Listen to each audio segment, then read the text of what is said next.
A gente, querendo ou não, vai ser o que vai nos dominar pelos próximos, talvez, 10, 20 anos, né? E quem escolhe se ele vai tomar decisão ou não? E pelo que eu entendi, então nós temos o agente que trabalha com a gente e o agente que trabalha autônomo, né? Pode dar merda, é isso que vocês estão Pode falando? 95% das pessoas que estão falando sobre IA não tem a menor ideia do que estão falando. É uma fronteira de conhecimento não só corporativa, mas da humanidade. O que sobra da humanidade? A IA vai ter responsabilidade civil ou não? Ela vai ser responsável pelos seus... Você não vai querer criar uma IA não alinhada a você. Quem garante que ela não pega, sei lá, ela vira um robozinho, pega uma arma e te dá um tiro na cabeça? E aí?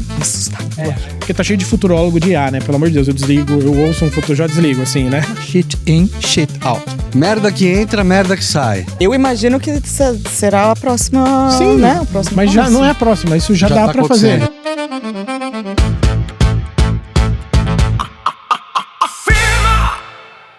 Olá, eu sou a Marcela Sperducci, consultora e comunicadora. Olá, sou Alex Fornazari, consultor e executivo. Olá, sou Júlio Gomes, consultor e treinador. Essa aqui é o Afirma, uma plataforma de conversas, trocas, muito repertório nosso, dos nossos convidados e convidadas, sobre o mundo do trabalho, gestão, carreira, tudo que esteve, presente, está e estará por vir nesse mundo do trabalho. E se você está aqui, por favor, comente, deixe seu like e compartilhe. Depois de não sei quantos episódios fugindo de qualquer pauta com a palavra IA, a gente finalmente se rendeu, hein, turma? Pois é, não tinha como Pra fugir. tristeza de alguns na bancada, tô ligado. E que pra alegria de outros. ou pra alegria de outros. Vamos desmistificar isso aí. A pauta de hoje é IA agente, cara. Tantã. Mas relaxa, que a gente não vai babar ovo em cima do último motor do Cloud Cowork ou do novo agente da OpenAI que controla os apps do seu celular. Não vai rolar isso aí. E também não vai ter profecia do apocalipse aqui.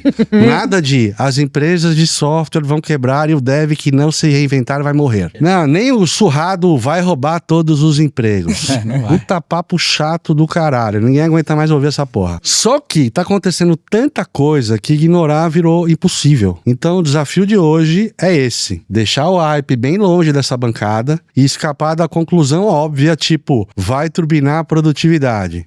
Conta uma novidade, né? Diz aí, Julinho. Há quanto tempo a gente está ouvindo falar, né, que a tecnologia vai nos libertar, que a tecnologia vai aumentar as nossas capacidades, que a tecnologia vai elevar nosso processamento humano, né? Pois é. Várias coisas, sim. Mas a forma como está acontecendo não é muito bem como imaginávamos, hein? Exato. Acho que tem pergunta mais interessante pra puxar aqui. Tipo, como é que estão as agendas de dados e governança das empresas?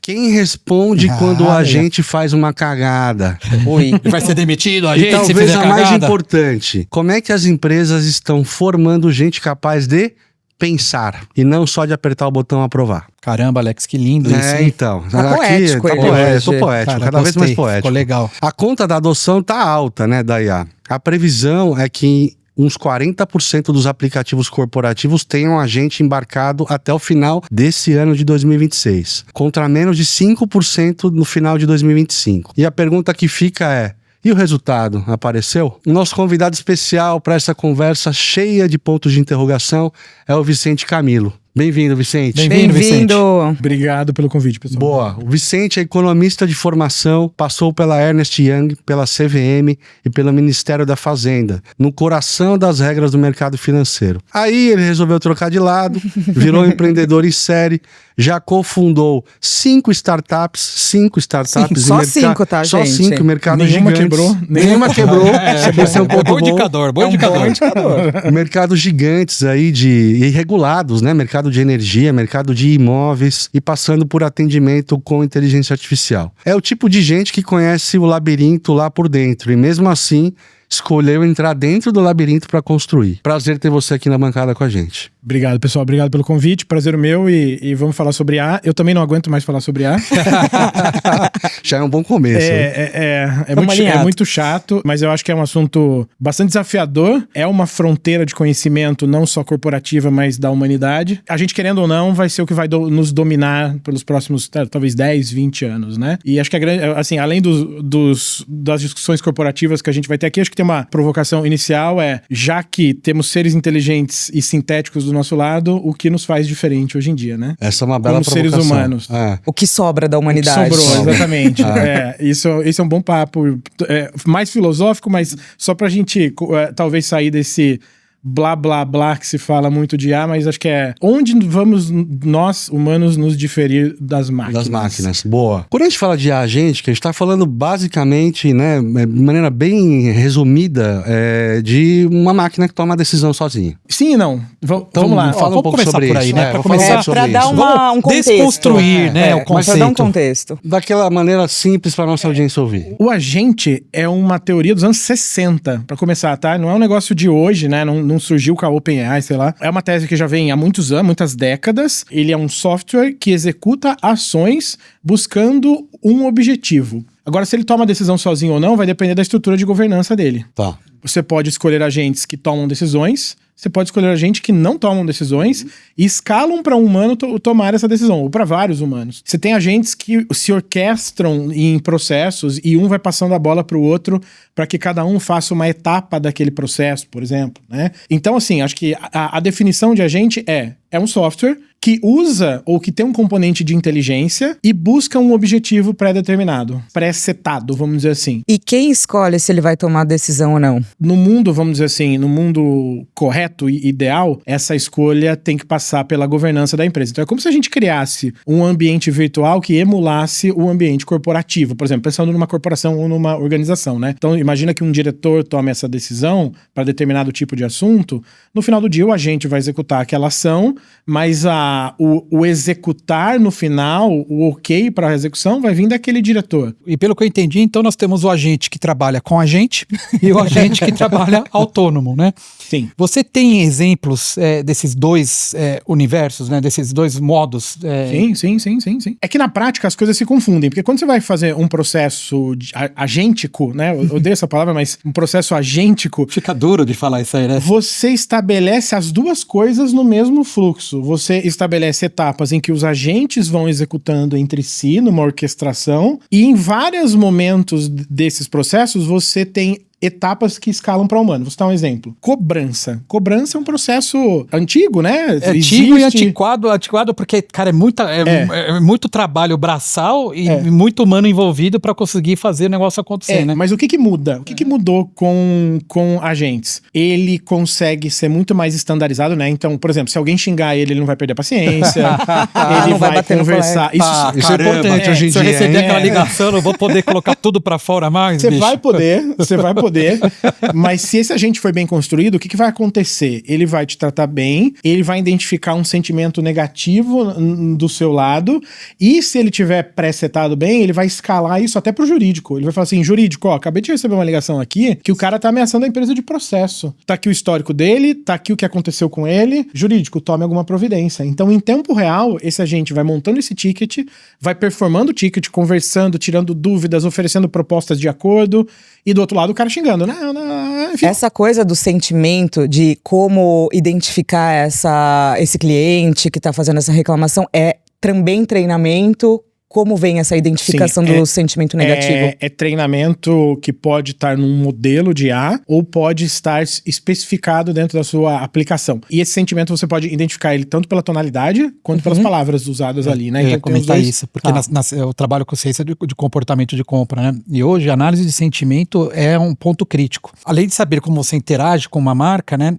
A gente quer construir relacionamento com a marca. Então, a análise de sentimento elevou todas as outras análises mercadológicas para ajudar a guiar. Então, trabalhando todos os sentimentos, eu sei o que eu tenho que comunicar, né? A inteligência artificial consegue mimetizar isso através da voz, né? Através do texto. Microexpressão facial. Microexpressão facial. Quer dizer que esse podcast que está sendo gravado aqui, o nosso tom de voz, as nossas microexpressões... Nós vamos rodar aqui na plataforma.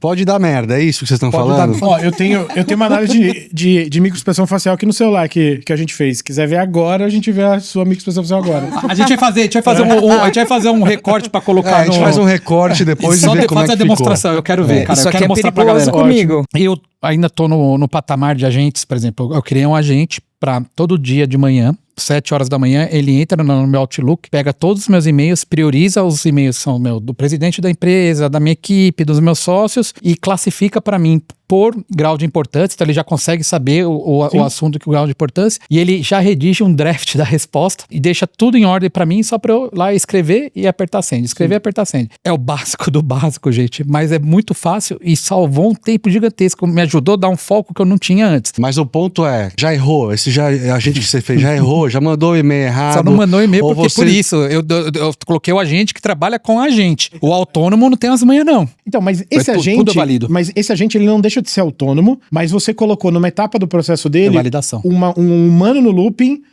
como a regra de governança para você definir o que vai ser feito. Exatamente. Ou não. E isso é, digamos assim, acho que é a boa prática para construir agentes numa corporação. Mas aí até fazendo algumas brincadeiras, né? Por exemplo, lá nos anos 90, quando a internet começou, todo mundo queria ter um site, né? E aí o cara, meu sobrinho aí tá fazendo, sei lá, computação na Microcamp. Eu até lembro usando macromídia na época. Né? O meu sobrinho faz esse site, né? Deixa aí meu sobrinho, meu filho, enfim, meu amigo. Então, se começou a ter muitos sites que não eram, digamos, profissionalizados, todo mundo fazia de alguma maneira. Então você teve uma ebulição de sites. Mas essa não foi a prática que predominou com o tempo. Você profissionalizou isso. Em agentes, a gente tá nesse momento. É o meu sobrinho, o meu filho que tá fazendo o meu agente. Então, assim, a gente tá hoje num momento ainda muito infante da história. Você tá construindo o seu agente, eu tô construindo o meu, ele o dele, ela dele. Beleza, aí você tá numa organização, qual é o padrão? Qual é o framework? O que indica que o seu agente conversa com o dele, não quebra, segue o compliance, cibersegurança e etc, etc. Não, agora você levantou a bola pro Xande. O Alex. O grande momento da IA, o momento de validação, assim, hoje, nessa primeira etapa, nesse ponto que estava falando de conectar se a minha IA vai falar com a IA de marketing, que vai falar com a IA de RH e que vai falar com a IA do cliente, como se governa tudo isso, como se estabelece processos. Então é como se tivesse um monte de gente criando esses agentes, cada um é responsável por fazer uma coisa, falando uma língua em que em algum momento eles vão ter que convergir para gerar essa inteligência coletiva, para otimizar os processos, e eu te levantei a bola porque é um assunto que você sempre traz, né? O que eu queria abordar muito nessa conversa é trazer caos, trazer história de erros, de problemas, de humano no loop que não estava na verdade no loop e deu alguma merda, azedou a maionese, quem foi responsabilizado, tem alguma história boa? Não precisa citar nomes dos coleguinhas. Sim, tem muitas dessas histórias. Hoje, por exemplo, a gente está implementando mais de 30 operações agênticas ao mesmo tempo. Então tem de tudo, né? Tem as ótimas, tem as mais ou menos, enfim. Mas assim, antes de eu falar de um caso, deixa eu só falar um conceito que eu acho que é importante. Sem apelar para o techniquez, mas o que acontece? Quando você vai construir um agente, você tem duas abordagens. Você tem uma abordagem mais estocástica, estatística, e você tem uma abordagem mais determinística. Ou seja, você fala para ele, agente, você vai fazer isso, você não vai desviar. E aqui nessa mais estocástica, você confere para ele mais graus de liberdade, para ele ser mais criativo, mas ele perde a previsibilidade dele, e quando estamos no mundo de organizações, a previsibilidade é muito importante. Então, o que acontece? A gente está usando uma ferramenta que é, por definição, criativa, estocástica, trabalha em campos estatísticos, onde 2 mais 2 nem sempre é 4, mas você quer sempre que a resultante final seja 4. É o primeiro momento onde dá merda. Por quê? Você tá colocando para rodar um bicho que você não conhece direito, que tem uma inteligência, vamos chamar assim, de própria, não é tão própria, mas vamos fazer esse uso desse termo própria, e que eventualmente 2 mais 2 para ele não pode ser 4, pode ser 5. E por que pode ser 5? Para dar 4 ou 5, ele trabalha num campo estatístico. Então, em 99% das vezes que ele viu aquela conta, deu 4. Mas, sei lá, em 1% não deu. E às vezes ele pode desviar para esse 1% e começar a apresentar o resultado de 5. No mundo corporativo, isso é péssimo. E o que acontece quando dá o resultado de 5? Então, o que acontece? Deu merda total. Porque, imagina você tá numa operação de cobrança, um exemplo. Que eu acho que é um exemplo muito bom, porque lida com números, lida com matemática básica, mas dá errado, muito. O que acontece? Você começa a fechar acordos de cobrança fora da política da empresa, fora dos juros que a empresa cobra, fora do desconto que a empresa cobra. Isso começa a acontecer em massa. E aí? Começa a dar desconto de 70% na dívida do cliente. Agora, imagina uma operação que roda, sei lá, 500 mil, 1 milhão de tickets por mês. Como que você vai conseguir, a tempo, identificar isso, corrigir esse problema as cobranças que você já fez? Você acaba gerando até um problema de consumidor, no final das contas. Vira um problema jurídico, legal e tal. E até tem uma discussão muito na academia. A IA vai ter responsabilidade civil ou não? Ela vai ser responsável pelos seus atos? Essa é uma pergunta que eu tinha. Ela vai ser responsável. Quem é responsável pelos atos? Hoje é a empresa, né? O dono do... O CNPJ. O CNPJ, ou o CPF que tá fazendo aquilo. Tá. Mas e aí? A partir do momento que a gente tem um bichinho autônomo ali, esse cara vai ser responsável? Como você vai responsabilizar? Tô me sentindo no Blade Runner, praticamente. Já entrou na Matrix e já chegou lá no Blade Runner, né? Essa é uma discussão muito boa, assim, né? O que você, na sua opinião pessoal, né? Não tô falando dos projetos que você tá tocando, você acha que seria correto responsabilizar civilmente, em modo, né? Os agentes? Uma máquina, né? Um agente. Você acha isso? Assim, independente do que eu acho que o que eu acho não importa muito, mas o que vai acontecer, o que eu acho que vai acontecer no final das contas, eu acho que a gente vai para um caminho que a IA vai ser alinhada com o ser humano e vai depender do ok do ser humano. Sim. Então esse ok vai definir que a responsabilidade é do ser humano e não da máquina. E aí que tá a assinatura digital que fala que aquela decisão foi sua e não do seu agente. Como uma extensão nossa, né? Exatamente. Existe essa tese. Existe uma outra tese do não alinhamento. E chama assim mesmo. Que, cara, esquece. Você não vai conseguir controlar isso. E as máquinas vão crescer a tal ponto. A inteligência vai crescer a tal ponto. Entra no ponto da autonomia, né? Isso, que dificilmente você vai garantir esse alinhamento. Tem essas duas discussões mais futurísticas aí. Sim. Eu acho que o alinhamento, ele é inevitável. Até por regras de mercado, dificilmente você vai conseguir ter uma IA não alinhada que vai conseguir predomínio de mercado. Porque ninguém vai querer. Você não vai querer criar uma IA não alinhada a você. Quem garante que ela não pega, sei lá, ela vira um robozinho, pega uma arma e te dá um tiro na cabeça? E aí? Esse ponto é legal porque tem a discussão do carro autônomo, né? Se o carro autônomo... E tem um monte de carro autônomo operando nos Estados Unidos, na China. Se o carro autônomo atropela alguém, nesses lugares onde eles estão operando, de quem é a responsabilidade? Então, essa discussão ela tá em aberto. Ela tá em aberto. Porque você não tem jurisprudência ainda bem estabelecida, tá sendo redigida. Mas acho que daí vem o fato de que eu até falei no começo, né? A IA, ela vai dominar os nossos temas nos próximos 10, 20 anos e vai mudar tudo, inclusive o regime jurídico que a gente usa hoje. Se não mudar, a gente vai ficar atrasado, né? Porque alguns países vão mudar, algumas jurisdições vão mudar. Vai falar, bom, eu vou regular esse negócio aqui, eu vou, sei lá, dar autonomia pra ela e vou dar responsabilidade civil pra ela. Outros vão ficar mais pra trás. O Brasil certamente vai ficar pra trás. Tem alguns países que já estão bem lá na frente, você pode contar pra gente? Sim, você tem discussões, tipo, o Japão tem algumas discussões interessantes. As discussões hoje estão muito focadas ainda no direito de propriedade. Por exemplo, eu usei esses dados pra treinar esse modelo e aí, eu tenho que pagar royalty por esse direito de propriedade ou não? Você já vê países discutindo isso de maneira séria e alguns países já colocaram em leis ou em regulamentos que sim ou não, enfim. Porque quando a gente olha sobre a perspectiva organizacional das empresas, hoje, todo mundo que é o CLT ou todo mundo que é um provedor, ao prover o serviço, eu sou responsável por ele. A tendência é que isso comece a ser aplicado em grandes escalas, começa a ter um movimento, só que a partir do momento que eu chego dentro de casa, numa organização, eu não tenho essa competência, não tenho essa capacidade. Vou contratar uma consultoria, vou contratar uma empresa. O cara vai desenvolver um agente que vai trabalhar para mim. O que você programou, como você pensou, você não vive a minha empresa. Eu vou te dar os drivers, eu quero, sei lá, que seja dessa forma, quadrado, redondo, 1001. E você vai seguir essa métrica. Só que se você falhou em algum momento, ou eu falhei no briefing, quem vai ser responsabilizado, né? Volta por essa questão. E se isso em larga escala começa a se disseminar, qual que é o impacto que a gente vai ter, né? Então, até que momento as empresas vão conseguir coordenar de uma forma estruturada esse movimento dos agentes para trabalharem em linha com todo o compliance, com todas as regras que são estabelecidas para governar os humanos. Então a gente fala muito disso aqui na firma, né, das relações humanas no trabalho e do grau de dificuldade que a gente tem de trabalhar em ambientes saudáveis, né? Eu me alonguei aqui, mas só para trazer esse questionamento que para mim me preocupa muito, né? Empresas de fora para desenvolver para mim, colocar isso para rodar e fazer com que ele trabalhe dentro dos limites, né?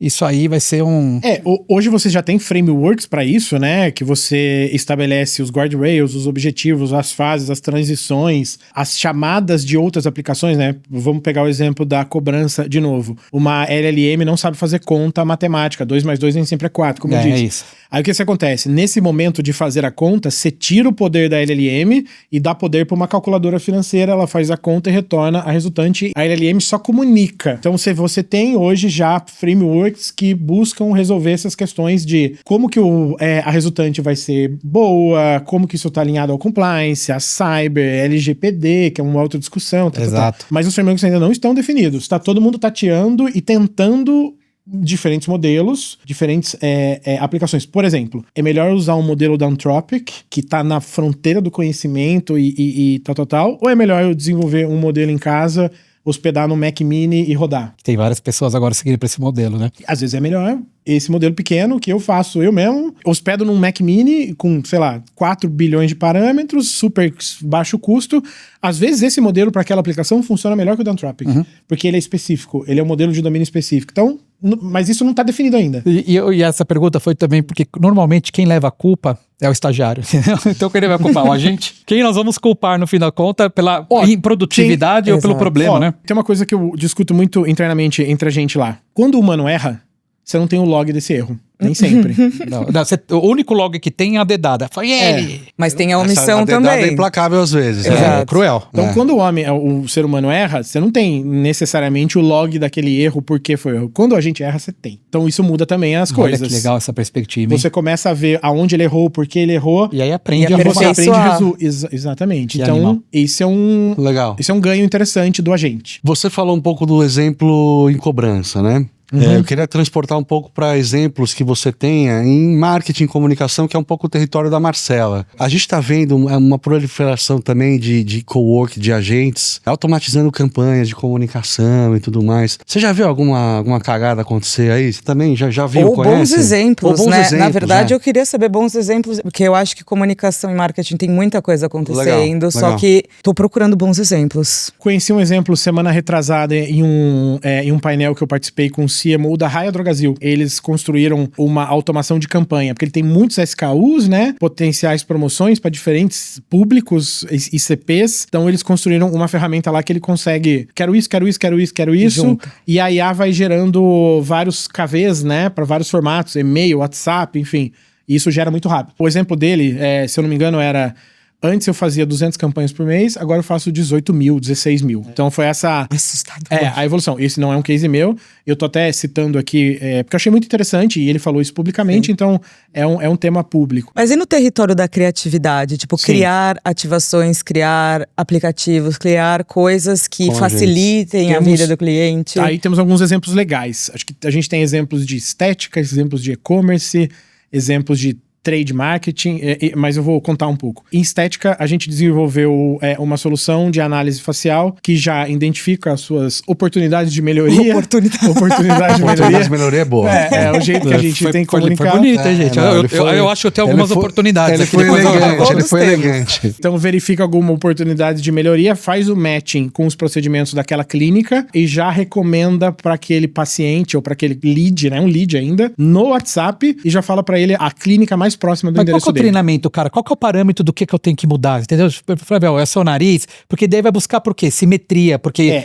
O rosto é um cálculo matemático, né? E totalmente assimétrico também, né? Então, O lado esquerdo, o lado direito, você tá pra tirar foto, Tem é algumas bizarro. respostas que é tipo, tem que nascer de novo, né? E tem uns que não tem jeito. Mas, Não, você tem faltas Em de termos de simetria, simetrias, você tem campos que tem que dar determinado tamanho. Então, assim, imagina que eu precise de um botox. Sei lá, a minha testa um pouco pra baixo, assim. A IA consegue identificar isso, ver se naquela clínica tem aquele procedimento legal, e faz esse Entendi. matching entre a oportunidade de melhoria, oportunidade de o melhoria. procedimento e indica. Mas os parâmetros são construídos juntos com a clínica e com o dermatologista, Juntos, etc. era esse meu ponto. Né? Porque senão, se a gente for todo mundo pro mesmo standard Não, de que é o que eu- simetria, que é é um tem um- grande perigo também, né? O viés do algoritmo, né? Do treinamento. você sabe que tem uma palavra em inglês que eu acho muito poética, uma frase muito poética, né? Que é shit in, shit out. Merda que entra, merda que se sai. você Não era colocar- garbage in, se garbage você- out. O cheating eu acho mais poético. Fica mais bonito, porque tem as coisas que não dá pra traduzir. É que nem tentar traduzir saudade pro inglês, não existe. Mas o shit in, shit out é lindo, né? Não dói tanto, mas a verdade é essa, porque o prompt, no começo, né? Eu lembro que a OpenAI teve até começar a colocar limitadores ali, porque era tanta pergunta ruim, tava emborrecendo ali. Se você não tem um input técnico da pessoa que é referência, que estudou pra isso, e que sabe que, por exemplo, o procedimento para aquele tipo de pele Morelli, como é que a máquina vai aprender isso, né? Primeiro é um input, né, de prompt e de... Você tem a camada de treinamento, então a máquina já processou várias informações relativas àquilo. Por exemplo, o que é uma pele vermelha, o que não é uma pele vermelha. Ela já vai saber Ela já sabe que é vermelha. E aí você tem uma camada, por exemplo, de prompt falando que a pele vermelha pode identificar, sei lá, acne. Então ela faz essa correlação. Eu tirei uma foto, eu analisei, identifiquei a pele vermelha, processa milhões, bilhões de informações para chegar numa resultante estatisticamente. Fala, ó, em 99% dos casos que isso acontece, né? Você faz uma correlação ou uma causalidade ali. Se eu alinho isso, por exemplo, com algum device, alguma máquina, né, que, por exemplo, hoje tem várias no mundo da dermatologia, né, com nível surreal de análise, cara, vai potencializar para um negócio que vai 4D, né? Análise preditiva vai acontecer. Se você não começar a usar a vitamina C a partir de hoje, você vai, cara... Eu imagino que será a próxima... Sim, né? O próximo mas já não é a próxima. Isso já dá pra fazer. Já os 4D. Frequento muito dermatologista. O preditivo já dá pra fazer também. Então, aí vamos por aquela pergunta do começo. E aí o papel do dermatologista vai ser qual? Fazer o procedimento. Fazer o procedimento, exatamente. E continuar estudando e continuar fazendo as coisas. Eu acho que ele valida aquela análise e ele faz o procedimento e ele aplica... E olha que brilhante, pessoal. As profissões serão substituídas. E vou fazer um parênteses aqui para deixar muito claro de como as profissões vão ser evoluídas. Sim, é isso né? Elas redesenhadas. Vou aproveitar o teu gancho para colocar uma provocação. Peraí, deixa eu levantar a bola de novo. Um pouco mais filosófica dentro do contexto de governança, de corporação, né? Fiz uma provocação no começo, que é como é que a partir desse momento, dessa foto que a gente está vivendo, de uma mudança muito profunda, a gente treina as pessoas, a gente capacita as pessoas a pensar e não apenas apertar o botão de aprovar. Essa é uma primeira. E uma segunda, que eu queria engatar nessa primeira, esses agentes não estão devorando o trabalho da entrada da organização, do aprendiz, que é aquele cara que fazia o relatório, até codava às vezes, era onde o júnior virava pleno. Como é que você está vendo o impacto disso do ponto de vista de governança? Vamos lá, toda evolução tecnológica, ela de fato muda o status quo. Ela tira quem está ali e pega aquele ali, o que se adapta a essa mudança, leva ele daqui pra cá. É o darwinismo tecnológico. O aprendiz, então o aprendiz é uma evolução do aprendiz. Sim, se ele se adaptar a essa mudança, e eu não sei como ela vai ser, né? Ninguém sabe, essa é real, a gente tá tateando e vendo, mas porque tá cheio de futurólogo de IA, né? Pelo amor de Deus, eu ouço um futuro, já desligo, cara, assim, depois né? vamos chegar nessa pauta aí. Tá cheio de futurólogo e eu usei essa IA e eu vendi 1 milhão no mês. Eu já desligo na hora, pelo amor de Deus. Desastrólogos também. Pague R$100 e que compre meu curso que eu te ensino a ganhar também. Isso é clássico. Isso é clássico. Mas assim, resumo as pessoas que se adaptarem a essa mudança, e eu não sei o que é se adaptar a essa mudança, eu não tenho esse conhecimento, elas vão sair da posição que elas estão aqui e elas vão pra frente, elas vão crescer nessa escala evolutiva profissional ou de competências. Mas eu acho que tem uma mudança que é maior que essa. Toda grande mudança tecnológica também, além de mudar o status quo, ela muda o próprio paradigma da sociedade. O paradigma nosso é o trabalho, beleza? Então nós estamos há, 200, 300 anos focados numa sociedade que trabalha, que tem hierarquia de trabalho e o seu nível de importância na sociedade corresponde ao seu nível de importância do trabalho. Falamos bastante sobre isso também, né? Isso vai ruir. Eu acho que isso vai ruir. Já tá ruindo, né? Porque, cara, você não necessariamente vai precisar trabalhar o mesmo número de horas para ter a mesma remuneração. Primeira coisa. Segunda coisa, as organizações como estão organizadas hoje não faz nenhum sentido. As estruturas organizacionais, hierarquias. Isso é arcaico demais, cara. O middle management também não faz sentido. Porque o middle management, ele nada mais é do que um tradutor de informação, né? Ele pega a informação da base e traduz pra liderança. Da liderança pra baixo. Uma IA faz isso hoje muito melhor. Mas aí eu vou fazer um contraponto, uma provocação. Mesmo o middle management, eu entendo que você tá aqui, é um caminho inevitável, mas mesmo o middle management precisa ter uma leitura de contexto. E às vezes a leitura de contexto não tá no texto, na matemática, tá em ler as pessoas, o não dito, o não verbal. Você não acha que... Mas a IA tá chegando nisso, Tá chegando nisso? Tá. Eu vou citar, pegar e colar isso com o exemplo de Blade trade marketing. Runner de novo. O exemplo de trade marketing que a gente tá ali desenvolvendo é para uma empresa de bebidas.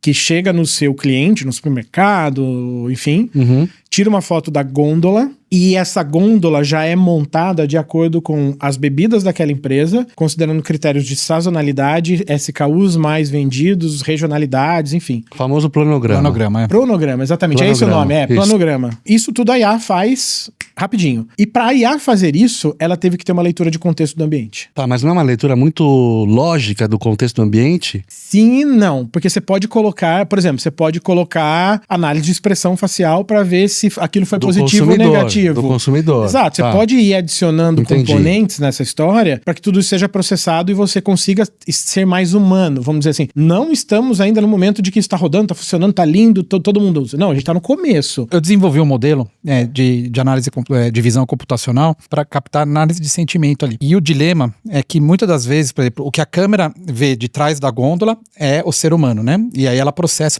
bem. Funciona bem.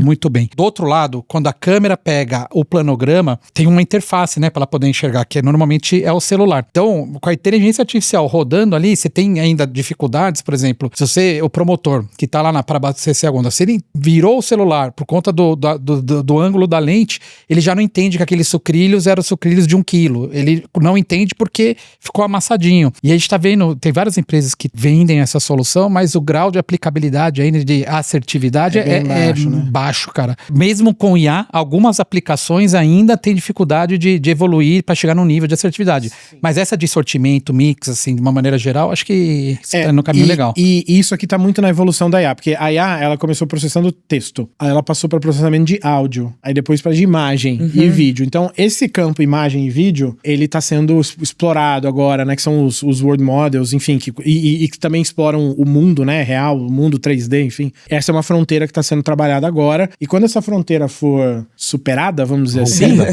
ela vai conseguir trazer respostas tão boas quanto as IAs de texto trazem. Legal. Entendeu? Eu tenho uma pergunta. Só pra fechar esse ponto, uma desculpa. E aí eu acho que a gente vai chegar num ponto onde, por exemplo, uma loja de supermercado vai virar uma página, uma landing page, né? Vai virar um e-commerce. Porque eu tô ali na frente da gôndola, tô feliz, vai aparecer ali na faixa de gôndola, cara, aproveite esse momento e compre essa Heineken, sabe? E aí eu vou direcionar a comunicação para conversão automaticamente. Então eu vou começar a trazer atributos do mundo digital para o mundo físico e conseguir medir da mesma forma. Fluxo, interações, né, conversões e assim mais. O que vocês enxergam aí de perigos e de como tá a legislação, todas essas coisas para o utilizo de imagem e vídeo em tempo real de seres humanos? Como é que tá a compliance do mundo em relação a isso? Falando. Não, tô falando em relação provavelmente coisas que nem existam ainda, né? Tudo vai na linha do aceite, né? Se eu autorizei, usou para aquele fim, beleza, Mas tem sempre o aceite escrito por aí? Tá cada vez mais especializado, mas se você fizer piscar com o olho assim, é um aceite, sabe? Eles estão achando tantas formas, cara, é impressionante.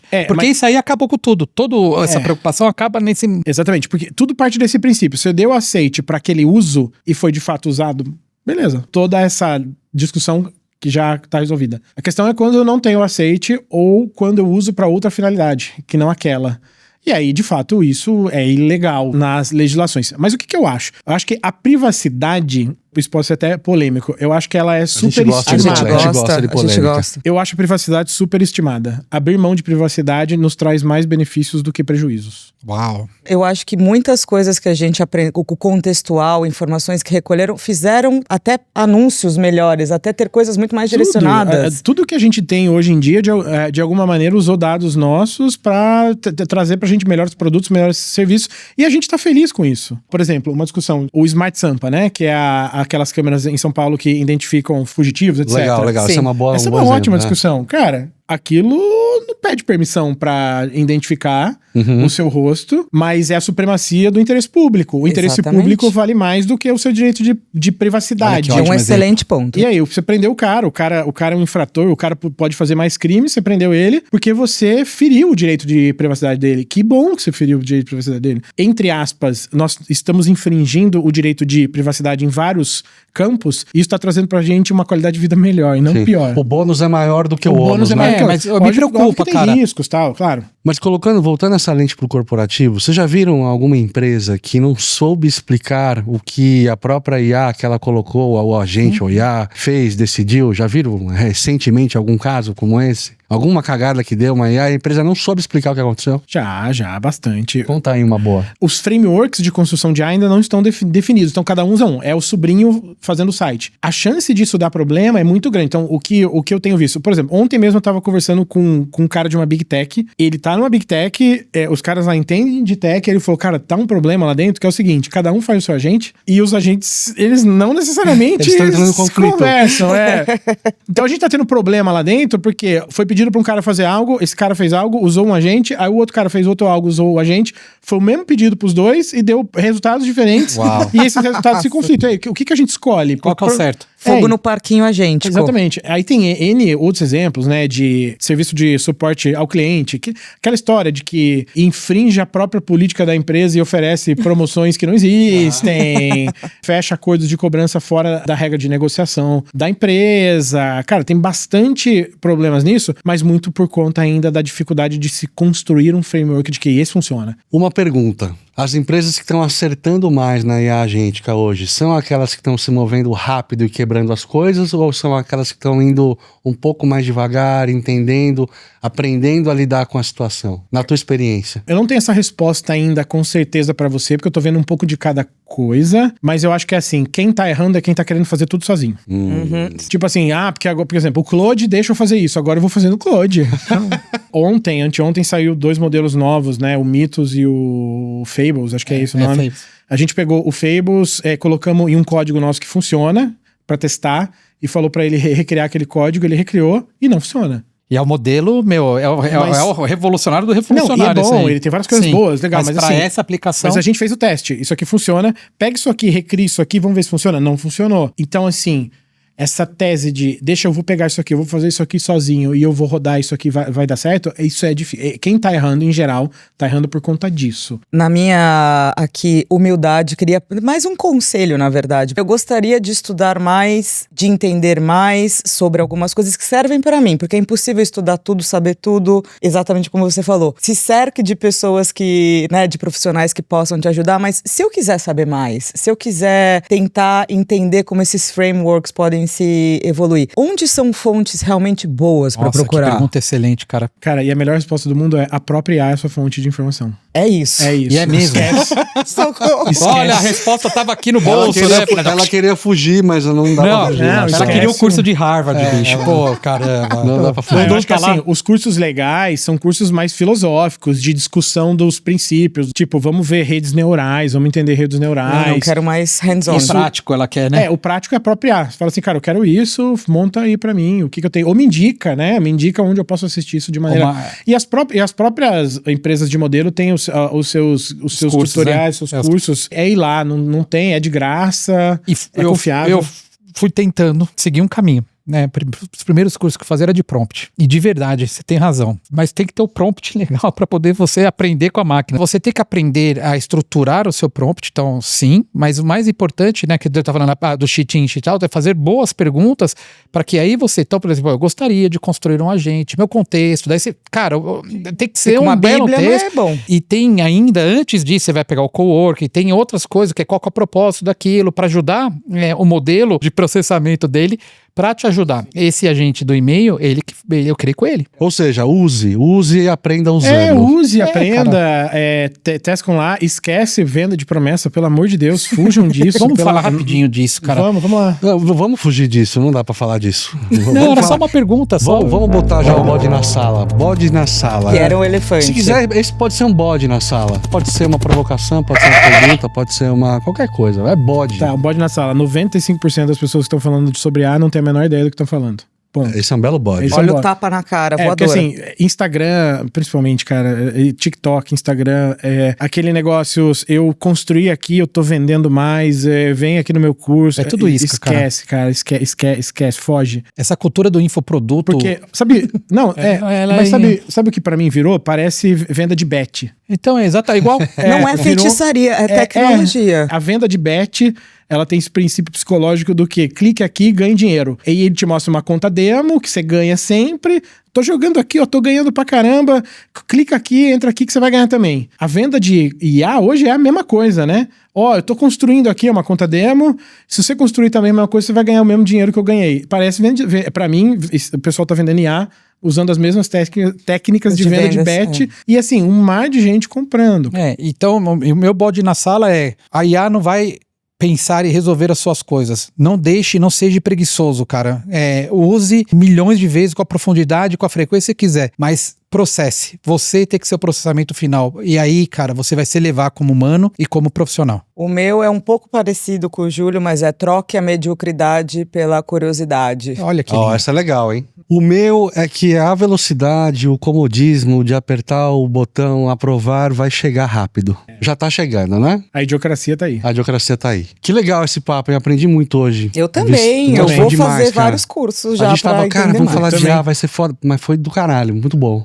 Legal, eu tentei não ser técnico e ser mais... Não, você não foi. Filosófico. Foi ótimo. Bem legal. Cara, foi bem espetacular, legal. meu. Muito bom. Maravilhoso. Esse foi mais um episódio do Afirma. Se você gostou da conversa, segue o canal no seu tocador, comenta, compartilha, senta o dedo no like, fica ligado nos próximos episódios. O Afirma é uma produção do Estúdio 1338, a direção geral é do Maurício De Paula, trabalhos técnicos Camila Guiar e Diego Natanicola. Até o próximo episódio. Até o próximo. Nos vemos no próximo episódio. Tchau, galera.